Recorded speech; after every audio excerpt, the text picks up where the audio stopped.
तो हर व्यक्ति अपने अपने ढंग से इस उपन्यास को खोल रहा है। और अगर किसान की बात आए तो प्रेमचंद के उपन्यास की भी बात आ जाती है, और उनको हम ना ले, ये ऐसा हो नहीं सकता। के जो किसान है उससे काफी भिन्न है हमारे हरियश राय के कृषक, जिनकी अलग एक समस्या है। सब लोग अपने वेतन बढ़ाने के लिए हड़ताल पर जाते हैं, सबकी अपनी समस्याएं आती हैं, लेकिन बस एक किसान ही ऐसा व्यक्ति है जिसके जीवन में ना हड़ताल है, ना छुट्टियां हैं, ना उनके लिए कोई मौसम है। उनके लिए सिर्फ एक मौसम है कि उन्हें खेती करना है, फसल उपजाना है। तमाम समस्याएं उनके सामने आ रही है, लेकिन वो सबसे जूझते निरंतर अविराम अपना काम कर रहे हैं। तो हरीश राय जी तो बहुत बधाई के पात्र हैं कि उन्होंने एक अच्छी किताब समाज को दिया है, और हर व्यक्ति अपने ढंग से अपनी दृष्टि में उस किसान को देख रहा है। और अब हरीश राय जी की अपनी क्या मानसिकता थी, किस दृष्टि से उन्हें लिखा, उन तक हम लोग पहुंचे। उसके पहले हमारी एक अगली वक्ता है नमिता सिंह जी। इनका एक नमिता सिंह जी, आपका बहुत बहुत स्वागत। मैं आपको बोलने के लिए बोलूं उससे पहले मैं आपका एक संक्षिप्त परिचय देती हूँ। नमिता सिंह जी लखनऊ में पली बड़ी हैं। साहित्य, समाज और राजनीति की सोच इनकी वहीं से शुरू हुई थी, तो विस्तार मिला अलीगढ़ जो जीवन की कर्मभूमि बनी। पीएचडी की थीसिस रसायन शास्त्र को समर्पित करते हुए 8 कहानी संग्रह, 2 उपन्यास के अलावा एक समीक्षा, आलोचना, एक साक्षात्कार संग्रह और एक स्त्री विमर्श की पुस्तक स्त्री प्रश्न है इनकी। तीसरा 3 संपादित पुस्तकें हैं इनकी। पिछले वर्ष संस्मरणों की पुस्तक समय शिला पर कुछ हिंदी साहित्य के शोधकर्ताओं को इन्होंने समर्पित किया है। कथा साहित्य में कुछ ठीक ठाक लगा तो 3 पुस्तकें रचना कर्म पर भी हैं। फसादात की लायानियत नमिता सिंह की कहानियां हैं, और उर्दू में अनुवादित संग्रह है। अंग्रेजी सहित कई भारतीय भाषाओं में इनकी कहानियां अनुवादित हो चुकी हैं।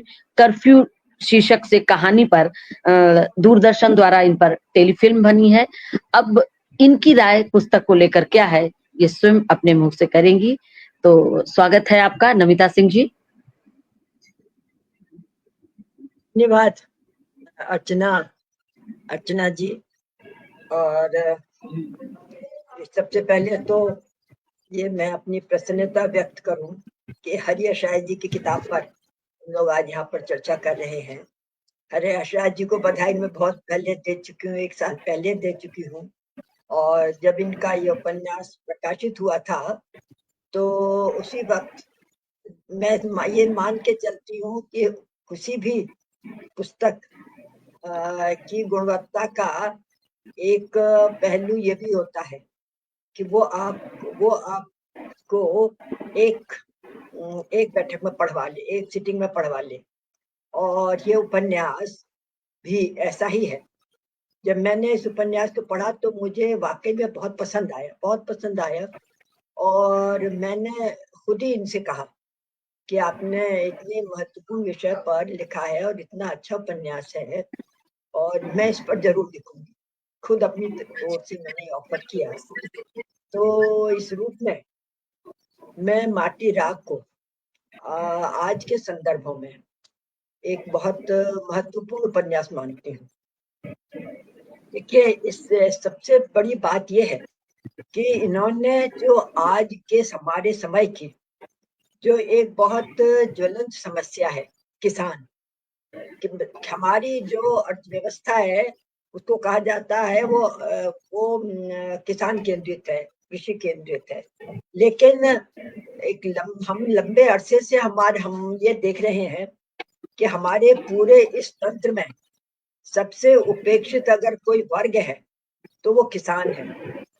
किसान सबसे ज्यादा उपेक्षित है, और कहना चाहिए कि जैसे उसको पूछने वाला कोई नहीं है। ये किसानों की समस्या पर जब हम बात करते हैं तो बहुत शुरू से ही हमने देखा है, आजादी के पहले भी, आजादी के बाद भी। प्रेमचंद ने भी लिखा किसानों के जीवन पर, और बहुत से हमारे लेखकों ने लिखा, रेणु ने लिखा, नागार्जुन ने लिखा। उस समय की जो समस्याएं थी बिल्कुल अलग थी। वो पूरा औपनिवेशिक समय था, और जमींदार था, कारिंदे थे, तो एक अलग समाज था, अलग तरह के किसान थे, अलग तरह की उनकी समस्याएं थी। हमारे आज के स्वतंत्र भारत में, आज के समाज में, और मैं समझती हूँ कि आजादी के बाद किसानों के लिए पंचवर्षीय योजनाओं में बहुत सारे काम भी हुए। ऐसा नहीं है, शुरुआती दिनों में बहुत काम हुए, उनके सिंचाई के लिए साधन बनाए गए, और भाखड़ा नंगल डैम है, रिहांद बांध है, ये बनाए गए, और किसानों के लिए बहुत सारी उनको सुविधाएं दी गई, क्योंकि वो किसान हमारा अन्नदाता है। और लेकिन धीरे धीरे आज हम जब 21वीं सदी पर आ गए, तो आज हम लोग बिल्कुल, एक तरह से कहना चाहिए, जब हम अर्थव्यवस्था की बात करते हैं, कि हम बिल्कुल ठगे हुए से हैं। क्या हमारा किसान है, क्या हमारा मध्य वर्ग है, यानी हमारी पूरी अर्थव्यवस्था को संचालित करने वाला कहीं बहुत दूर विदेशों में बैठा हुआ है, WTO है, और दूसरे उनके जो अंतरराष्ट्रीय फंडिंग एजेंसीज हैं वो है। तो उसका नतीजा क्या हुआ कि सबसे पहली गाज जो गिरी, वो गिरी किसानों के ऊपर। क्योंकि धीरे धीरे अगर एक कॉरपोरेट आपका जो जगत, कॉरपोरेट सेक्टर अगर आपका डेवलप कर रहा है, या उसको धीरे धीरे हमारे संचालन की डोर दी जा रही है, तो सब जो कटौती का जो शिकार है वो हमारी कृषि है। यानी किसानों की सारी सब्सिडी खत्म कर दी गई, चाहे उनको बिजली की सुविधा थी, उनको पानी की सुविधा थी, बीज वगैरह उनको बहुत सस्ते दामों पर मिलते थे, खाद की सुविधा थी, और नए नए कृषि के लिए तरीके भी लगातार हमारी बहुत सारी यूनिवर्सिटीज में एग्रीकल्चर डिपार्टमेंट्स बने, रिसर्च, जिसका कि खेती को, कृषि को बहुत फायदा भी मिला। लेकिन अब आज की स्थितियों में क्या है? आज की स्थितियों में हमें लगता है कि सबसे ज्यादा अगर उपेक्षित कोई सेक्टर है तो वो कृषि है। और उस पर भी पिछले 2-3 सालों में हमने क्या देखा कि किसानों को अपना जीवन बचाने के लिए, अपनी कृषि, अपनी जमीन, अपनी खेती बचाने के लिए सड़कों पर बैठना पड़ा। यानी पूरे पूरे साल भर पूरा किसान वहां पर बैठ करके सारे कहना चाहिए जो व्यवस्था के जो पूरे दंश है उनको झेलता हुआ, अपनी साथियों की कुर्बानियां देता हुआ, अगर किसान वहां पर संघर्ष कर रहा है, तो ये इससे ज्यादा मैं समझती हूँ कि अफसोसनाक कोई बात नहीं हो सकती है। तो ये इन संदर्भों में, अगर ये जो पूरा सिनारियो है, इन संदर्भों में अगर हम अगर किसान को देखते हैं, किसानों के संघर्ष को देखते हैं, तो हमें ये उपन्यास का महत्व मालूम पड़ता है। और एक बात और भी है, किसानों का के जीवन पर आधारित, जैसे अभी होता जी ने भी कहा, सूर्यनाथ जी ने भी कहा, और बहुत सारे उपन्यास लिखे गए हैं। हरियश जी किसान नहीं है, हरिहर जी किसानों के बीच में भी नहीं रहते हैं, और इसलिए ये एक बहुत ईमानदारी से लिखा गया उपन्यास है, जहां पर कि वो बिल्कुल भी इस बात को नहीं बताने की कोशिश करते कि वो किसानों के बीच से हैं, या किसानों के पूरे जीवन को चित्रित कर रहे हैं।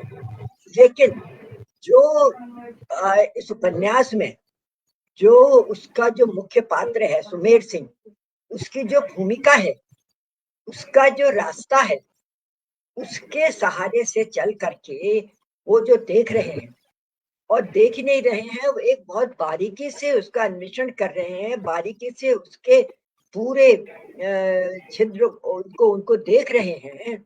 तो और उसके बाद पूरी संवेदना के साथ, पूरी अपैथी के साथ उस पूरे किसानों की समस्या को समझने की कोशिश कर रहे हैं। वो किसानों के जीवन पर बात नहीं कर रहे हैं, जो किसानों की आज सबसे बड़ी समस्या है।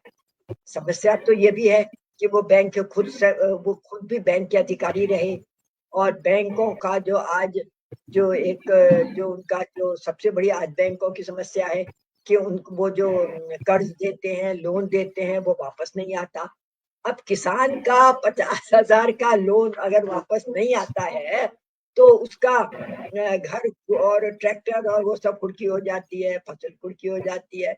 लेकिन जहाँ जो लाखों करोड़ों बैंकों का माल लेकर के विदेशों में चले जाते हैं, बड़े-बड़े नाम हैं, वो जो है वो झूठा घूमते हैं, उनके ऊपर कुछ नहीं होता है। तो ये भी हमारे समय की बहुत बड़ी विडंबना है। और इस रूप में जब हम किसानों के लोन की बात करते हैं, उनके कर्ज की बात करते हैं, तो और उन संदर्भों में जब हम किसान के जीवन को देखते हैं, तो हम एक अपने समय की एक बहुत कठोर, बहुत कड़वी सच्चाई से हम रूबरू होते हैं। एक बात मैं और कहना चाहूँगा कि हमारे आज के संदर्भों में हमारी जो आज की पीढ़ी है, हमारा जो मध्यम वर्ग है, हमारी जो युवा पीढ़ी है, उन्हें वो किसानों के संघर्ष से, उनके जीवन से बिल्कुल भी उन्हें कोई वो उनका कोई परिचय नहीं है। किसान जब सड़कों पर आकर के संघर्ष करते हैं, सड़कें घेरते हैं, रास्ता रोकते हैं, तो उनको बहुत कष्ट होता है। और मेरा तो बहुत अनुभव है कि जिस तरह से उनके लिए अपशब्द कहे जाते हैं, उनको मुझे लगता है शायद समाज का सबसे बड़ा विलेन घोषित किया जाता है, जिन्होंने रास्ता रोक लिया है, वो परेशान कर रहे हैं। उन्हें ये समझ में नहीं आता कि वो अन्नदाता हैं, वो अगर सड़कों पर उनको उतरना होगा तो फिर उन्हें कौन देगा? उन्हें वो उन्हें भोजन कि दो ग्रास भोजन कौन देगा? तो ये भी अपने समय की एक बहुत कठोर सच्चाई है। तो इस रूप में जब इस मुख्य पात्र के रूप में लेखक पश्चिम उत्तर प्रदेश के गांव की यात्रा करता है और पूरी खुली नजरों से, खुले दिमाग से और पूरी संवेदना के साथ वो उस यात्रा में उस किसानों के जीवन का एक तरह से सहभागी बनता है, उनके ओर छोर को देखता है और उसको सामने लाता है। तो लोगों को नहीं मालूम है कि लोगों का तो ये भी कहना है कि देखिए ले लेते हैं, लोन ले लेते हैं लेकिन वापस नहीं करते। किन परिस्थितियों में छोटा किसान, खास तौर से छोटा किसान जिसको पूछने वाला कोई नहीं है, बड़े किसान हैं, वो उनके पॉलिटिकल अपने कनेक्शंस हैं, वो दूसरे रूप में अपने मंतव्यों को पूरा करते हैं, वो पॉलिटिक्स में हैं, वो ग्राम प्रधान बनते हैं और इस रूप में उनका जीवन अलग होता है।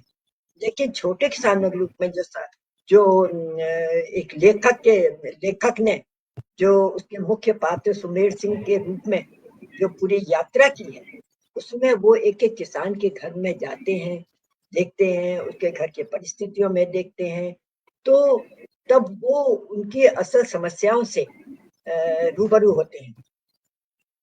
तो इसलिए मैं समझती हूँ कि देखिए एक महान रूसी कथाकार गोर्की ने एक बार कहीं कहा था कि यथार्थ को सामने लाना भी एक बहुत बड़ा क्रांतिकारी काम है।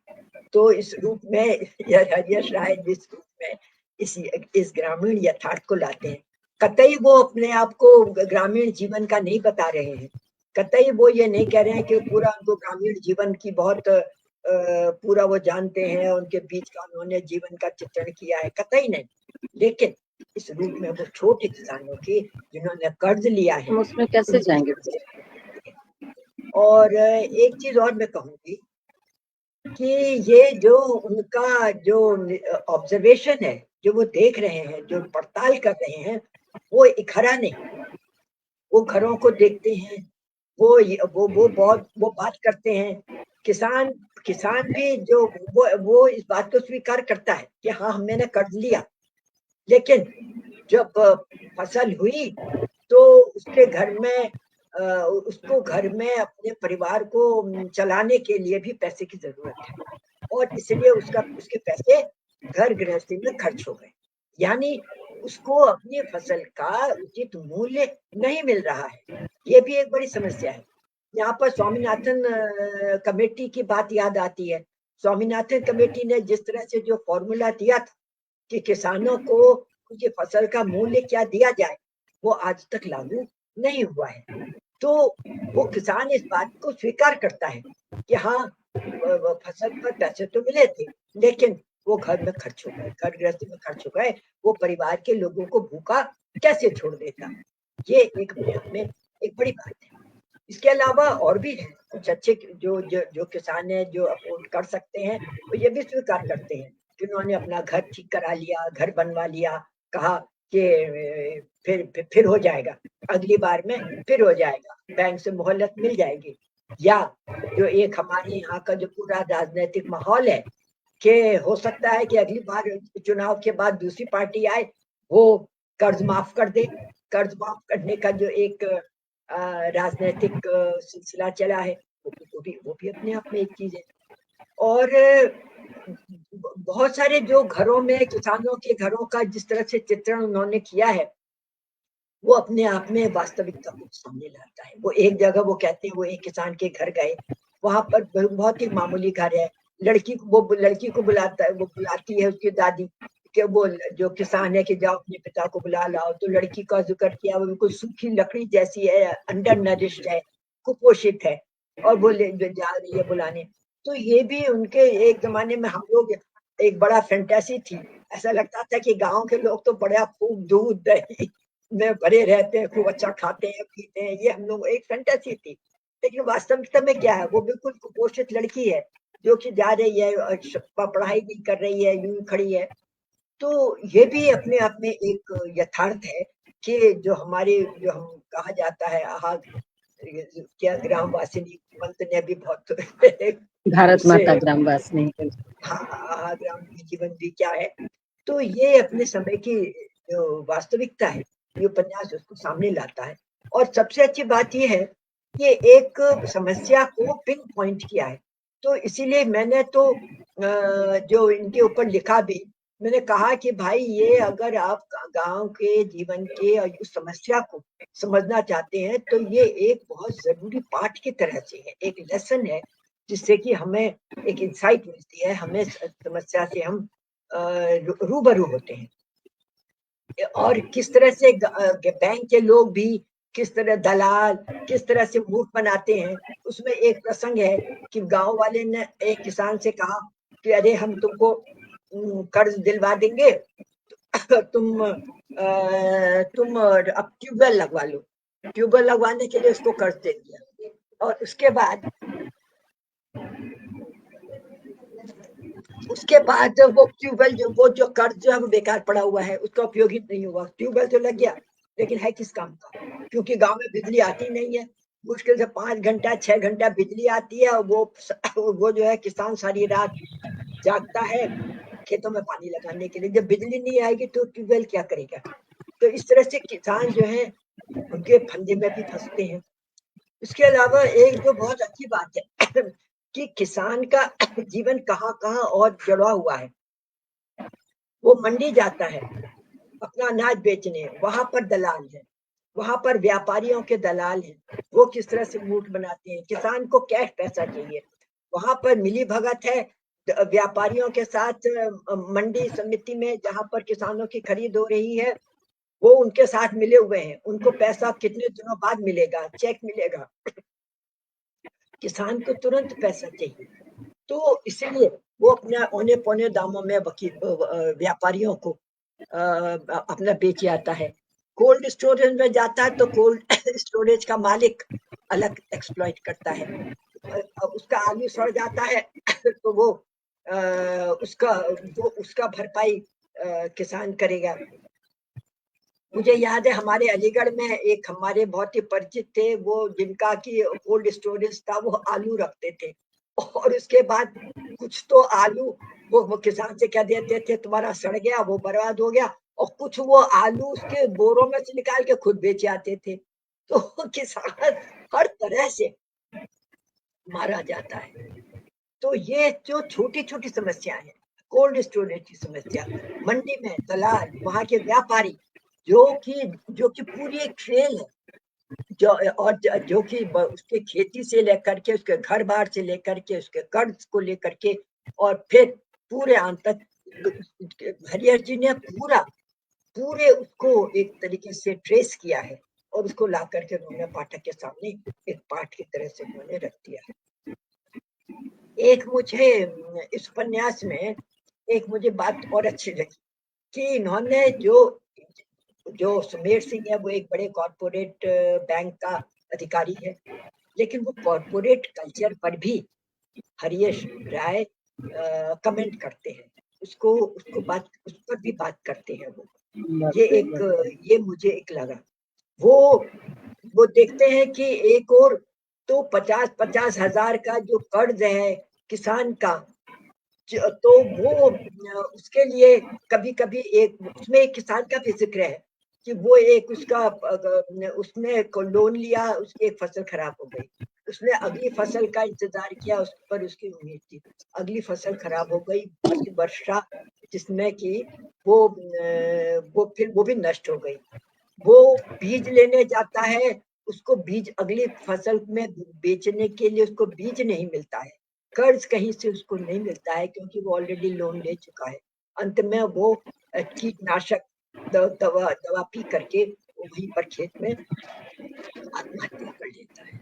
तो ऐसा नहीं है, ये बेबसी उसको आत्महत्या तक ले जाती है। वहीं पर जो एक कॉर्पोरेट कल्चर की बात हरीश राय करते हैं, यहाँ पर कि एक 50,000 का लोन लेने के लिए किसान जो लिया है तो उसने आत्महत्या कर ली, और वहां पर लाखों लाखों रुपया उन्होंने जो बैंक का जो फाउंडेशन डे है उसको मनाने के लिए वहां पर वो वहां से मेडोना जो है गायिका, वो अपने पूरे ट्रुप के साथ वो आती है और उनका फाउंडेशन डे चल रहा है, और उसमें सुमेर सिंह के रूप में जो नायक है या वो बहुत दुखी होता है और बहुत उदास हो जाता है, दुखी होता है। उसमें लिखा है उन्होंने कि उसका सुमेर सिंह का मन किया कि वो उसका रोने का मन किया। तो ये जो एक हमारे यहाँ जो दो भारत बन रहे हैं, एक भारत जो है पूरा कॉर्पोरेट नियंत्रित जो भारत है, जहाँ पर मैं जहाँ रहती हूँ, जिस सोसाइटी में रहती हूँ, यहाँ के लोगों को शायद गरीबी क्या होती है, मध्यम वर्ग के क्या प्रॉब्लम्स हैं, और बच्चे वहां पर कैसे हैं, किसान तो बहुत दूर की बात है, उन्हें बिल्कुल नहीं, वो कुछ भी नहीं जानते। वो वो ये भी नहीं जानते कि अगर कि हम कि आजकल फसल का क्या, फसल तो छोड़ दीजिए, जो वो खाना खा रहे हैं, जो फल खा रहे हैं, उसके क्या दाम है। क्यों? क्योंकि वहां पर वो कल्चर ऐसा है कि जो उनको चाहिए, जितना उनको पैसा है उन्होंने खर्च कर सकते हैं, उन्हें मिल जाता है।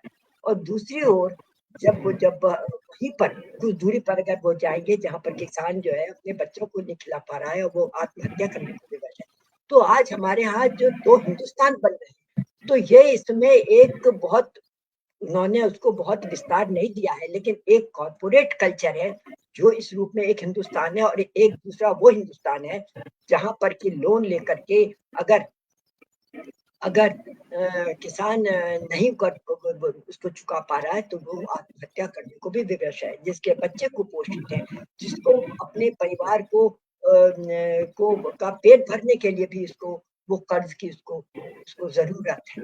तो इस तरह से दो हिंदुस्तान हमारे सामने आज बन रहे हैं, एक पूरा कॉर्पोरेट कल्चर है और एक पूरा ये जो जिसको हम कहते हैं हिंदुस्तान है, भारत है, तो इस रूप में है। तो इस तरह से उन्होंने इस तरह के बहुत सारे मुद्दे उठाए और मैं तो कहूंगी और फिर पूछना भी चाहूंगी कि जो सुमेर सिंह के रूप में मैं निश्चित रूप से मेरा ये पूरा विश्वास है कि वो खुद लेखक की वो पूरी वो यात्रा है जहाँ पर कि वो उन चीजों को देख रहे हैं। और साथ साथ में एक मुझे और एक बात में और कहना चाहूंगा, जो विषय हरीश राय जी ने उठाया है इस और जिस तरह से उन्होंने उसको गढ़ा है, जो पूरी उसकी वो यात्रा है, इसमें पूरे खतरे थे कि ये एक रिपोर्टाज बन जाता, ये उपन्यास में वो कथारस ना आता, वो कथा एक उपन्यास के रूप में शायद वो बहुत सफल ना होता, एक पूरा एक रिपोर्टाज वो बनता। तो लेकिन ये मैं मेरा मानना है कि ये उनका रचना कौशल है, ये कि उन्होंने उसमें पूरा कथारस से वो भरपूर है, ये उनका, मैं इसके लिए मैं उनको बधाई देती हूँ कि उन्होंने इस पूरे इस विषय को उठा करके उसको रिपोर्टाज होने से बचाया और एक बहुत बेहतरीन अपने समय की समस्या को उठाते हुए उन्होंने एक उपन्यास दिया। तो इस रूप में मैं फिर कहूंगी कि वो उस रूप में वो स्वयं उनकी वो ये यात्रा है, और इसके लिए मुझे विश्वास इसलिए भी है कि वो एक जगह जो एक बहुत मशहूर शायर है गुलाम रब्बानी ताबा, उनका वो जिक्र करते हैं और गुलाम रब्बानी ताबा हरिहर राय जी के ही गांव के थे जैसा मुझे मालूम है। तो जब उनका वो जिक्र करते हैं, उनकी कब्र का जिक्र करते हैं, तो फिर मुझे पूरा विश्वास हो गया कि ये तो उनकी अपनी यात्रा थी, उनका अपना गांव था। और उसके साथ साथ में एक और मैं उनका जिस पर की शायद बात नहीं हुई कि वो इस अपने उसमें जो वह एक पुराना उनका बचपन जहाँ भी था, वो उसमें भी जो मध्य वर्ग के जीवन में, सोच में जो बदलाव आए हैं, वो उसकी ओर भी इंगित करते हैं, जो कि ये भी अपने आप में तो इस तरह से उन्होंने ग्रामीण जीवन, कॉर्पोरेट और पूरा मध्य वर्गीय जो पूरा समाज है जहाँ पर क्या बदलाव हुए हैं, पूरा नक्शा बदल गया है शहर का, लोगों की मानसिकता बदल गई है। इस बीच में जो एक और हमारे यहाँ जो धर्म और जाति के आधार पर जो एक डिवाइड चल रहा है, उसकी भी छाया उनके उन जो पूरे उनके मित्र हैं, उनके व्यवहार में, उसके मिलने-जुलने में पड़ रही है। तो इस रूप में वो एक समग्र समाज को भी देखते हैं और एक ईमानदारी से लिखा हुआ उपन्यास है, जिसमें कि वो कहीं क्लेम नहीं करते कि वो उन्होंने ग्रामीण जीवन पर लिखा है। बिल्कुल ग्रामीण जीवन पर नहीं लिखा है, लेकिन उनकी जो किसानों की जो समस्या है, जिस पर कि जिसकी वजह से इतनी बड़ी-बड़ी समस्याएँ हैं, उसको उन्होंने लिया है। तो इसलिए मैं उनको एक बातचीत होती, लेकिन आज इस के माध्यम से भी, इस परिचर्चा के माध्यम से भी मैं उनको बधाई देना चाहूंगी कि उन्होंने एक जरूरी अपने समय का उपन्यास लिखा। एक चीज और कहूंगी मैं कि इस लोन वाले सिस्टम में एक चीज पर उन्होंने और संकेत किया है कि हमारी राजनीति कैसे इस पूरे लोन सिस्टम पर भी हावी है, कि जब एक और ने अभी अपना पूरा लोन की रिकवरी नहीं कर पाई है, लेकिन वहीं दूसरी ओर क्योंकि अब चुनाव आने वाला है, तो इसलिए फिर से एक लोन मेला लगाने के लिए बैंक वालों को निर्देश दिया जाता है, जो कि बैंक इस वजह से परेशानी में। तो ये एक पूरा जो कॉम्प्लिकेटेड, एक बहुत ही जटिल समस्या है। लोन अपने आप में एक समस्या नहीं है, इसकी गहराई में चाहिए तो एक नहीं 20 इसमें मुद्दे जुड़े हुए मिलते हैं, जिनको कि उन्होंने धीरे धीरे खोलने की कोशिश की है।